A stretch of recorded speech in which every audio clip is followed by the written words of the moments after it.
What if? What if you had a friend who died without knowing Jesus as their personal Savior? What if he or she went to hell? What if one day you received a letter in the mail from beyond? A letter from hell? A letter from your friend in the flames of eternal torment? The following is a dramatic presentation. It was written by a fictitious high school student named Jennifer to a friend named Zoe. Although Zoe had every opportunity to tell Jennifer about Jesus, she didn't. They were best friends. They played soccer together. They went to classes together. They partied together. They shared their lives with each other. But there was one thing Zoe held back from Jennifer: her personal relationship with Jesus Christ. The rest of the story is simple and sad. A few too many beers, a tragic drive home, a crash, a death, a funeral, a letter. Here is that letter in its entirety, a letter from hell.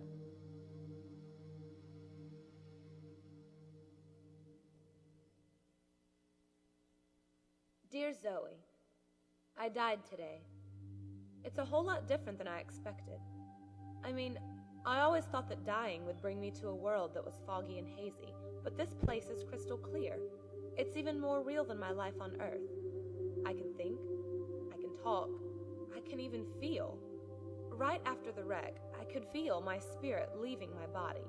It was the weirdest thing, Zoe. I thought I heard you screaming out to me. I must have been just imagining things.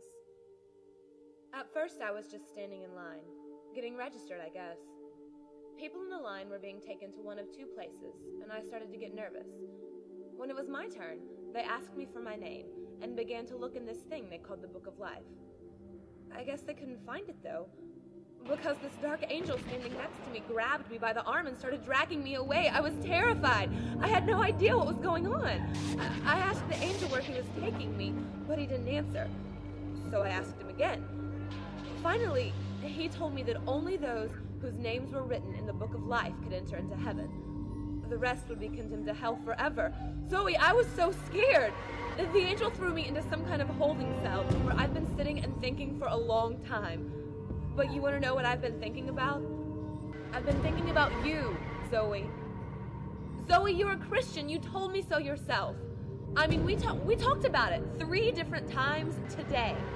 Kelly brought it up and you laughed it off. Coach Adams brought it up and you changed the subject. I mean, it came up right before the wreck. The question that I can't get out of my mind is, why haven't you ever told me about how to become a Christian? I mean, you say you're my friend, Zoe, but if you were, you would have told me about Jesus and told me about how to escape this terrible place that I'm headed for. I can feel my heart pounding in my chest. The angels who have been chosen to cast me into hell are coming for me. I can hear their footsteps. I've heard of this hell, Zoe. They call it the lake of fire. I can't stand it. I'm terrified. The angels are at the door.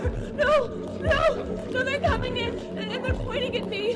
They're grabbing me and carrying me out of the room. I can already smell the burning sulfur and brimstone. I can see the edge of the cliff where hell burns. This is it. There's no hope for me, Zoe. I'm coming closer. I'm so afraid my heart is going to burst. They're holding me over the flames.